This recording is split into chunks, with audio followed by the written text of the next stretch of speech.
How to add any custom token in Trust Wallet. Let's get started. First, launch your Trust Wallet. Enter your passcode or use your Face ID. You'll be directed to this page. Now click on the option Manage Crypto. Now here you're gonna find list of networks. Select the one that you wanna add to your Trust Wallet. In case you are unable to find over here, what you can do is click on this plus option. Now close this. Launch your preferred browser and navigate to this one website, coinmarketcap.com. Once you're in this website, you're gonna find different crypto options. Select the one that you wanna add to the Trust Wallet.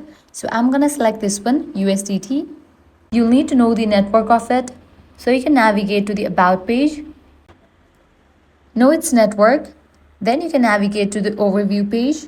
Scrolling down, you're gonna find its contract. You'll need to copy it. Now you'll need to close this and launch your Trust Wallet.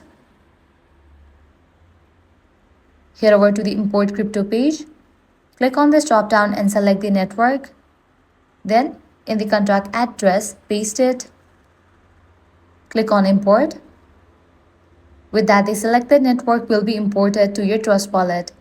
By following the same steps, you can easily add any custom token in Trust Wallet. And that's it. This guide helped you out. Do not forget to like, share, and subscribe.